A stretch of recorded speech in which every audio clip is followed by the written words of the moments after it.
남재준 전 국정원장의 대선 출마를 이야기하면서 청문회 때 나왔던 질문과 답을 보여주고 있더라고요. 왜 제가 나왔죠? 뭐 남재준 국정원장의 뭐 사상 문제 같은 거 그런 네. 거라고 보는데 네. 이 사람 무서워요? 종북 작파를 척결하기 위해서 나간다. 뭐 이렇게 이야기하고 있는데 이분 박근혜 후보의 안보 특보라고 얘기해야 되나요? 안보 자문 했던 분이고요. 예전에 2007년도에도 그랬고 그 이후에도 그런 걸로 제가 기억을 하고요. 가장 잘못한 일이 뭐냐면 현직에 있을 때 서울시 이우성 간첩 조작 사건이 이 남재준 원장 시절에 있었잖아요. 그래서 2014년 4월 15일 대국민 사과문을 발표해요. 남재준 원장이 다시는 이런 일을 하지 않겠다. 국민의 심려를 끼쳐서 죄송하다. 이렇게 하고 그날 박근혜 대통령이 국무회의에서 한골 탈퇴해야 한다. 국정원이. 그리고 두 번째는 두 번 다시 이런 일이 있으면 용서하지 않겠다고 얘기를 하죠. 그래서 이번에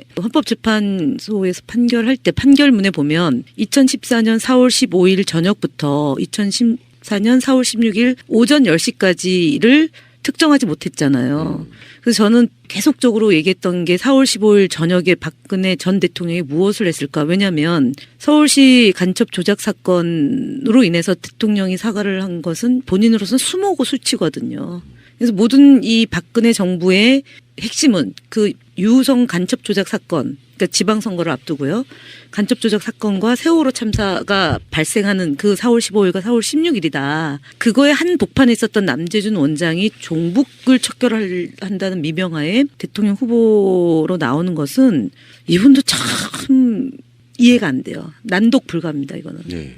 단장님은 어떻게 보세요? 우리 김현 의원님이 설명을 길게 해주셨는데 그리고 나서 표현을 굉장히 점잖게 해주셨는데 선거 때 보면 점잖게 얘기해야지. 그 쌍디글 이응 그거죠. 아니 그거 아니고 좀 맛이 살짝 하여간 조금 이상해지는 분들이 꼭 몇 명씩 있어요. 살포시 가는 분들이 있는데 근데 이분은 집에 있다가 왜 나오냐고요 지금. 그냥 집에 있으면 되는데. 그런 분들이 선거 때마다 꼭 있어요. 근데 지금 이제 사실은 왜 그러냐 이렇게 질문하셨기 때문에 왜 그런지 잘 이해가 안 가는 경우들이 있어요. 사실 이분은 제가 이제 며칠 전에 제보를 받았어요. 첩보라고 그러죠. 이제 국정원 출신들이 저한테 이제 정리를 해가지고 알려주셨는데 국정원 출신, 그러니까 육사 출신의 국정원 출신들이 좀 있잖아요. 네, 그렇죠. 옛날에 그분들이 이제 나라를 구할 사람은 당신밖에 없다. 남재준 원장한테 그렇게 해가지고 본인이 결심을 했다. 나라를 구해. 여기 자체가 혹시 저 이후에 그 자기 재임 씨의 문제라든가 이런 것 등등 때문에 어떤 법적인 소추의 대상이 되고 이럴 가능성도 있나요? 사실은 그러니까 지금 조사가 안 된 부분이 국정원과의 연관성 있는 대목, 특히 세월호 사건의 개선상이 있었던 거고요. 그러니까 경우에 따라서는 그러니까 그야말로 사실은 누구라고 얘기를 딱 하긴 그렇지만 선거 때마다 제가 말씀드린 것처럼 지금 왜 나왔지? 하는 이런 경우가 좀 있잖아요.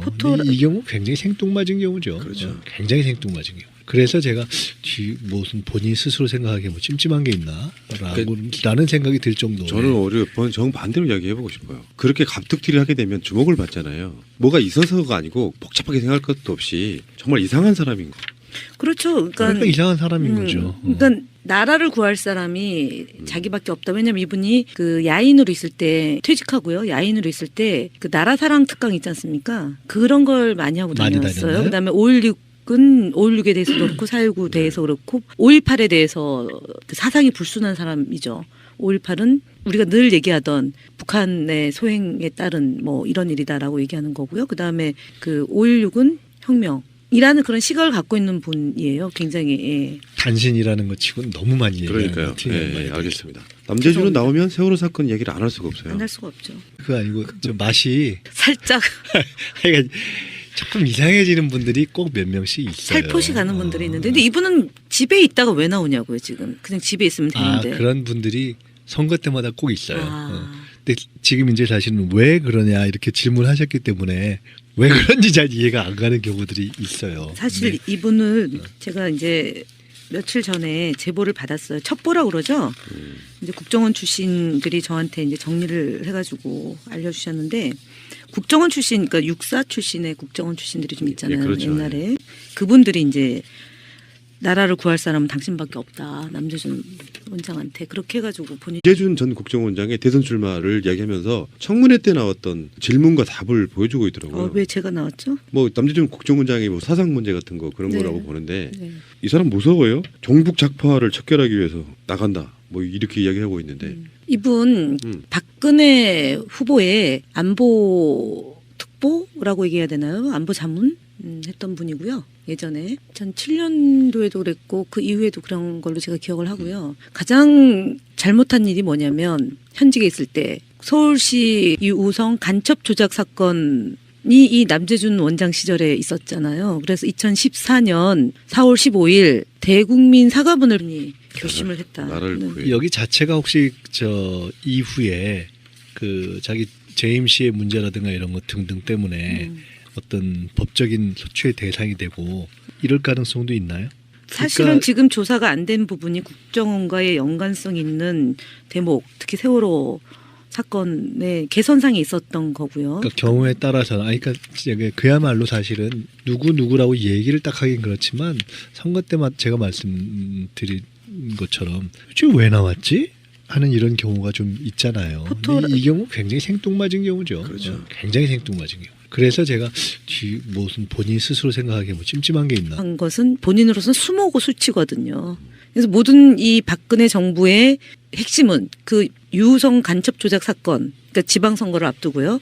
간첩 조작 사건과 세월호 참사가 발생하는 그 4월 15일과 4월 16일이다. 그거에 한 복판에 있었던 남재준 원장이 종북을 척결한다는 미명하에 대통령 후보로 나오는 것은 이분도 참 이해가 안 돼요. 난독 불가입니다, 이거는. 네. 단장님은 어떻게 보세요? 우리 김현희 의원님이 설명을 길게 해주셨는데 그리고 나서 표현을 굉장히 점잖게 해주셨는데 선거 때 보면 점잖게 얘기해야지. 그 쌍디을 이은 그거죠. 아니. 발표해요. 남재준 원장이 다시는 이런 일을 하지 않겠다.